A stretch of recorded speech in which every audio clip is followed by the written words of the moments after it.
بسم الله والحمد لله والصلاة والسلام على رسول الله وعلى آله وصحبه ومن والاه. رب اشرح لي صدري ويسر لي أمري واحلل عقدة من لساني يفقهوا قولي. Alhamdulillah, nous sommes réunis aujourd'hui pour parler d'un sujet qui est très important, qui est le fait de profiter de sa vie. Profiter de sa vie en faisant le bien. Et il y a un hadith incontournable que l'on doit d'évoquer quand on parle de profiter de la vie. Ce hadith, c'est le hadith d'Ibn Abbas radiyallahu anhuma. Ce hadith où le prophète sallallahu alayhi wa sallam, il nous dit: tire bénéfice, profite de 5 choses avant 5 choses. Ta vie avant ta mort, ta santé avant ta maladie, ton temps libre avant ton occupation, avant ton activité, ta jeunesse avant ta vieillesse et ta richesse avant ta pauvreté. Et c'est rapporté par l'imam al-Hakim. Ce hadith-là, il est très très important et j'aimerais attirer votre attention sur une chose. À chaque fois que l'on entend Qala Allah Azza wa Jal, Allah Azza wa Jal a dit, ou le prophète sallallahu alayhi wa sallam a dit, il faut garder en tête que ce qui arrive comme information, c'est important. Et c'est pour notre bien. Et nous, en tant que musulmans, nos sources, comme vous le savez, sont Al-Qur'an, le livre d'Allah, la sunna du prophète alayhi salatu wassalam. Et donc, quand il y a un verset qui s'adresse à nous, on doit être attentif. Quand il y a un hadith du prophète sallallahu alayhi wa sallam, pareil, on doit être attentif et garder en tête que ce qui vient comme information, ça sera pour mon bien. Bi'idhnillahi azza wa jal.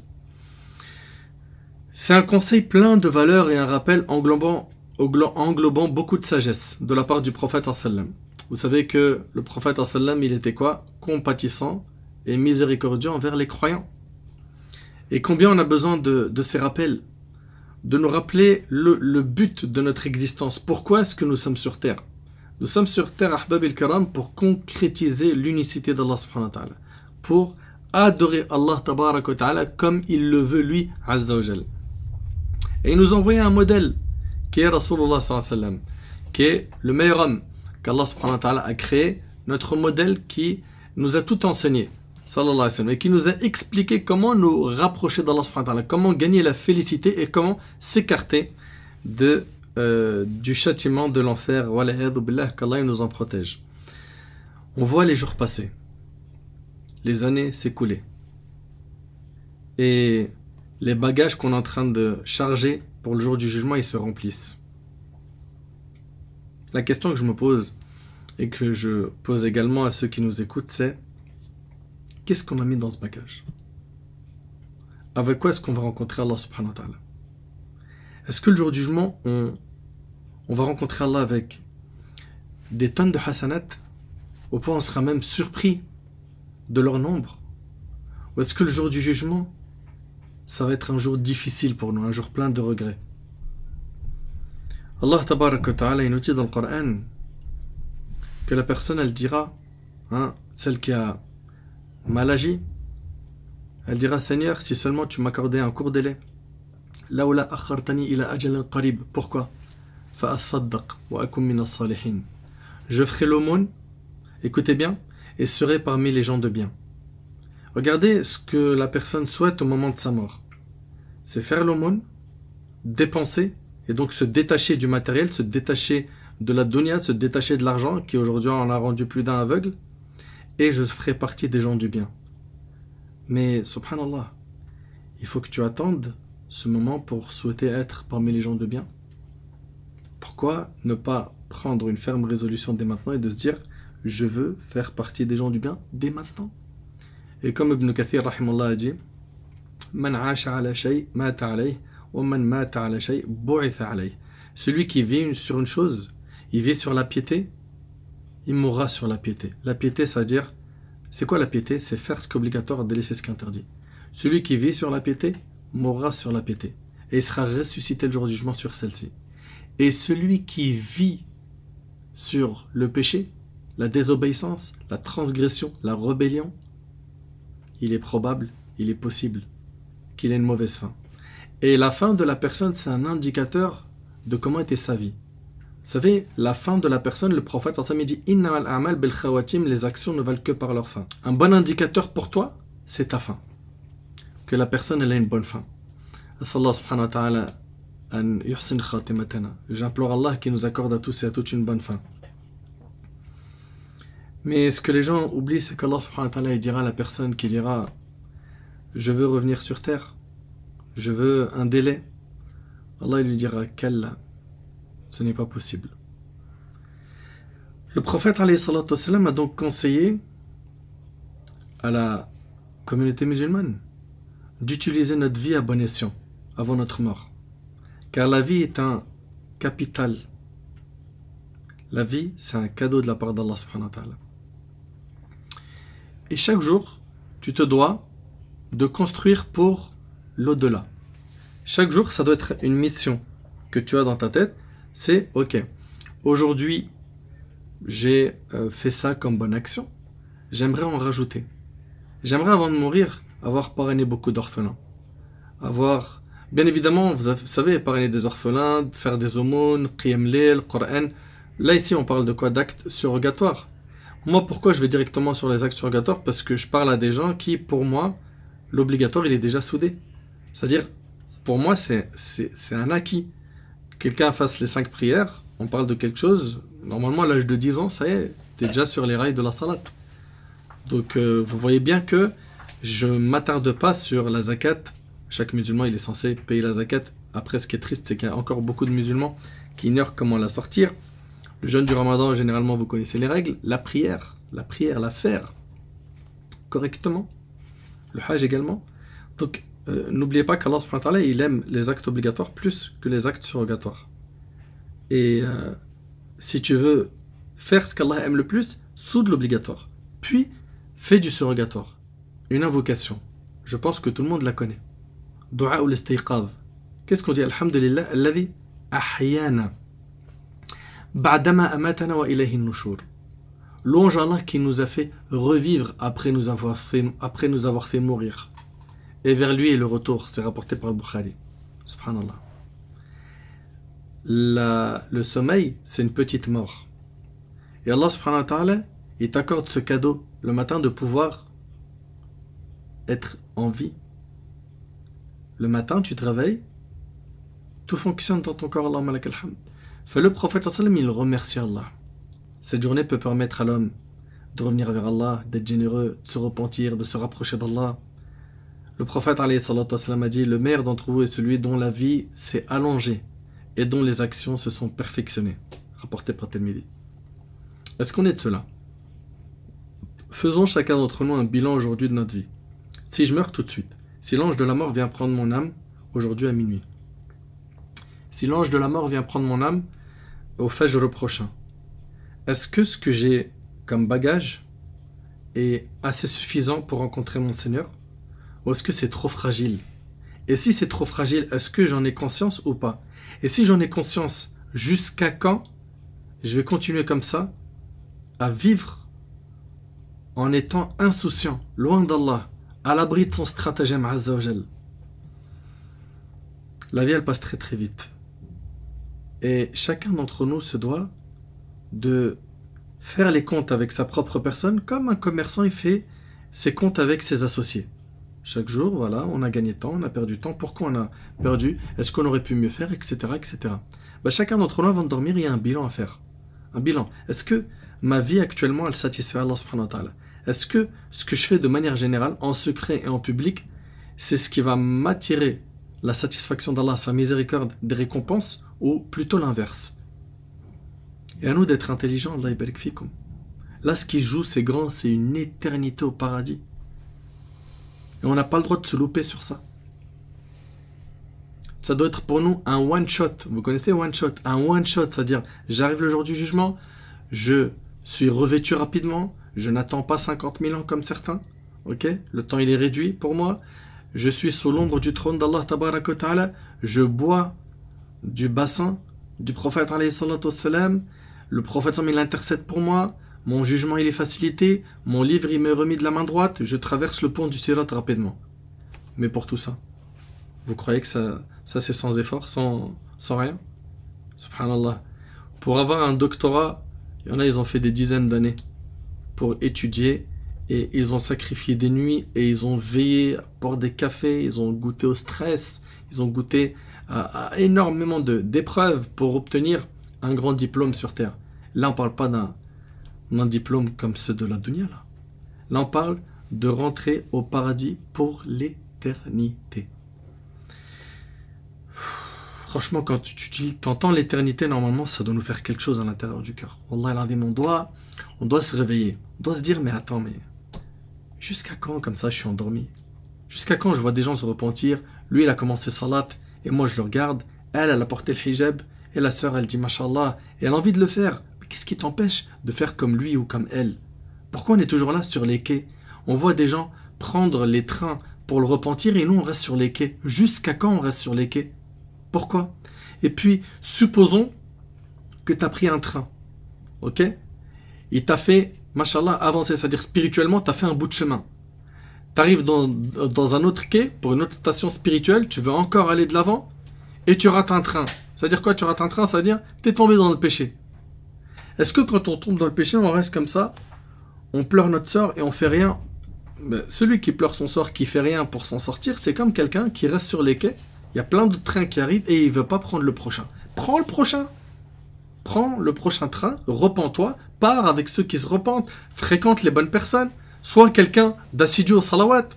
On est en train de chercher aujourd'hui comment faire pour apaiser notre cœur. Vous voulez qu'on vous invente quoi? Des recettes magiques? Vous avez le Coran, vous avez la salat, vous avez le dhikr. Apprenez à utiliser comme il le faut ces adorations, vous allez voir que vous serez les plus épanouis du monde.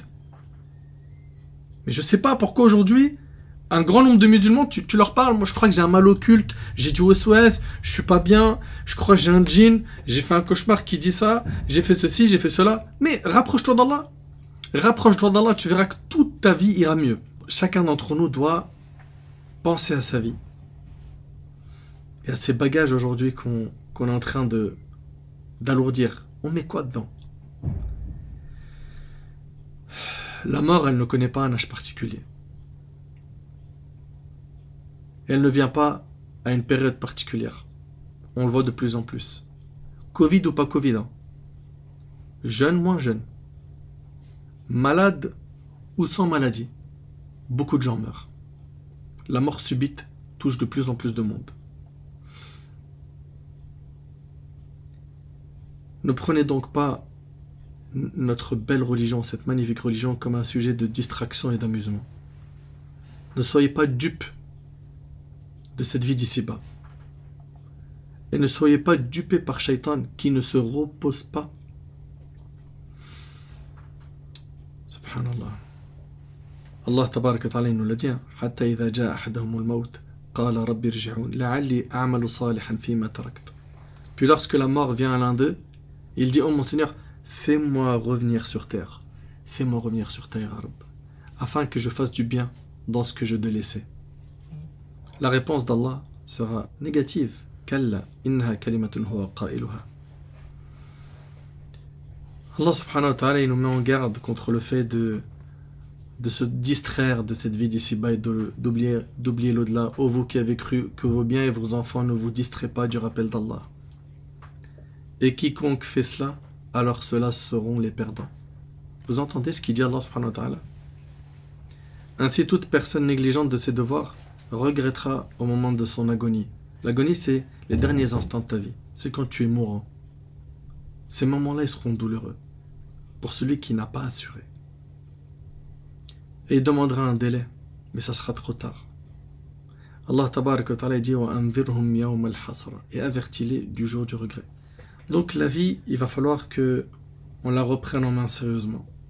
Et qu'on soit des gens équilibrés. Ça veut dire quoi? Ça veut dire qu'il ne nous est pas demandé de rester H24 dans la mosquée, de ne pas travailler, de ne pas s'occuper de son foyer, de ne pas s'occuper de sa femme et ses enfants, etc., de nos responsabilités. Absolument pas.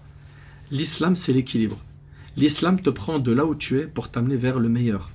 L'islam, c'est l'épanouissement. Taha ma anzalna alayka al-Qur'ana litashqa. Allah Ta'ala dit, Taha, nous n'avons point fait descendre sur toi le Coran pour que tu sois malheureux.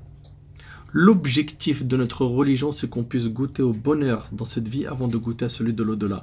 Et le paradis terrestre, c'est l'iman billah azza wa jal. C'est la foi en Allah subhanahu wa ta'ala. Quiconque n'a pas goûté à ce paradis n'a rien connu comme plaisir dans cette vie.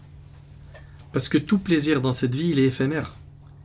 Et il est toujours incomplet, toujours manquant. N'importe quel plaisir ici sur terre, il a toujours quelque chose qui manque. Le iman billah, la foi en Allah. Deuxième recommandation pour aller vite, la santé. La santé et le temps libre. La santé et le temps libre. Le prophète sallam, il nous a dit quoi?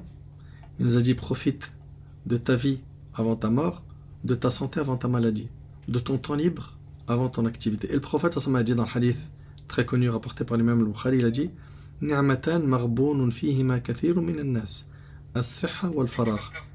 Il a dit il y a deux bienfaits dont beaucoup de gens ne les apprécient pas à leur juste valeur. C'est quoi? Deux bienfaits qui ne sont pas appréciés à leur juste valeur, la santé et le temps libre. La santé est une couronne posée sur la tête de ces biens portants que seuls les malades voient. Et le temps libre est un trésor pour qui le détient.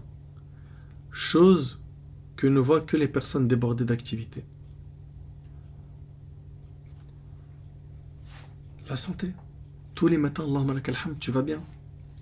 Tu marches, tu manges, tu bois. Hein, l'humain, il est souvent là à rechercher ce qu'il n'a pas et à rarement remercier pour ce qu'il a déjà. Ça, c'est pas un bon comportement avec Allah tabaraka wa ta'ala. Subhanallah.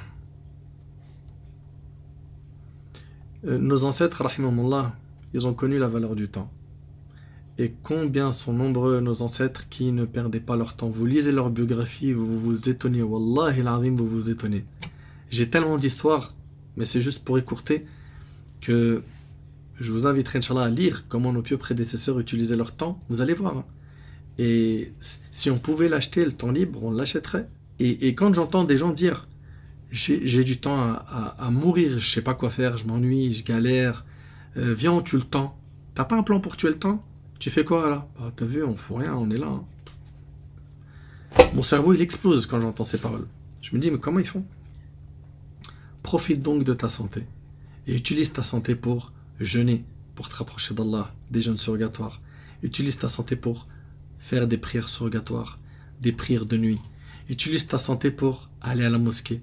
Utilise ta santé pour voyager, aller étudier chez des savants ou te rendre dans des écoles, des instituts, des madrasas où tu peux étudier.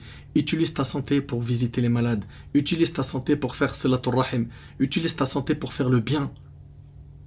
Et ça, tu le retrouveras le jour du jugement. Tu seras heureux. C'est la meilleure chose que tu puisses faire avec ta santé. C'est de profiter de cette ni'ma qui est sahha et d'en être reconnaissant par al-amal, par l'action. Car on est reconnaissant envers Allah par trois choses. Par le cœur, c'est-à-dire on reconnaît que tous les bienfaits viennent de lui. Par la langue, en remerciant Allah. Et par les membres. Par quoi? Par le fait de faire des bonnes actions avec les membres de notre corps. Donc on a dit le temps libre et la santé. Également, Ahbab al-Kiram, le prophète, alayhi salatu wassalam, il nous parle de la jeunesse avant qu'on soit touché par la vieillesse. T'arrives à imaginer un peu que le jour du jugement, le prophète sallam dans le hadith d'Abi Barza qui est rapporté par Tirmidhi, il dit que le fils d'Adam ne fera pas un pas le jour du jugement sans qu'il soit questionné sur quelque chose, parmi elles, sa jeunesse, comment il l'a passée. Et dans le hadith aussi, profite de ta jeunesse avant ta vieillesse. C'est une question que tu vas avoir le jour du jugement. Que vas-tu dire à Allah quand Allah va te dire qu'as-tu fait de ta jeunesse? Est-ce qu'on peut méditer un petit peu sur notre temps, comment on l'utilise, notre santé? Comment est-ce qu'on est réellement, nous? Ma jeunesse, qu'est-ce que je vais dire à Allah? J'étais en train d'écouter du son. Et je draguais tout ce qui bouge sur les réseaux sociaux. Je sortais avec des tonnes de personnes, du sexe opposé dans le haram. J'ai forniqué, j'ai fait ceci, j'ai fait cela. J'étais un instrument du mal. Qu'est-ce qu'on va dire à Allah subhanahu wa ta'ala yawm al-qiyamah? C'est une question que chacun d'entre nous doit se poser. Notre jeunesse, on en a fait quoi? On était des drogués de la technologie, des drogués du scrollage sur le net. Toute la journée, je suis en train de regarder sur TikTok, Insta, les commentaires, les publications. On a fait quoi de notre jeunesse? Qu'est-ce qu'on a fait de notre jeunesse? On a pris la religion, on l'a enseigné, on a pris le Coran. Qu'est-ce qu'on a fait? Subhanallah. Quand je pense au dhikr, cette immense adoration qui rapporte beaucoup de hasanat, le prophète sallallahu nous a dit que celui qui dit, écoutez bien, celui qui dit Subhanallah 100 fois, Allah subhanahu wa ta'ala lui inscrit 1000 bonnes actions ou il lui efface 1000 péchés. Ça prend combien de temps de dire subhanallah 100 fois? Toutes ces formules-là, pour lesquelles on peut gagner beaucoup. Arrête-toi un instant et dis-toi, mais pourquoi j'évoque pas Allah? Pourquoi? Pour quelle raison? Donc chacun d'entre nous doit se dire que ce temps libre que j'ai aujourd'hui, c'est une ghanime, c'est un butin, c'est un trésor. Il faut que je m'en serve bien. Donc la jeunesse, c'est une occasion en or à ne pas louper. Certains disaient si seulement la jeunesse pouvait revenir afin que je lui conte ce que la vieillesse a fait de moi. Cette jeunesse-là, il va falloir qu'on l'utilise bien comme il le faut. C'est une richesse. Abdullah ibn Omar, il disait parmi ses conseils, si tu vis jusqu'au matin, n'attends pas le soir, et si tu vis jusqu'au soir, n'attends pas le matin. C'est-à-dire quoi? C'est-à-dire ne remets pas une bonne action à plus tard. Tu sais que ça, c'est une chose qui rapproche d'Allah, fais-la rapidement. Tu sais que ça va t'écarter d'Allah subhanahu wa ta'ala, écarte-toi-en rapidement. Et vous savez, on entend souvent, moi j'ai besoin petit à petit, je laisse la drogue, petit à petit. Quand il s'agit des choses interdites, Allah barik fikum, mettez une croix dessus, avec une volonté ferme, et demandez à Allah, Allah vous aidera. Allah il vous facilitera, bi'idhnillah azza wa jal. Profite de ta vie avant ta mort, ta santé avant ta maladie, ton temps libre avant ton occupation, ta jeunesse avant ta vieillesse et ta richesse avant la pauvreté.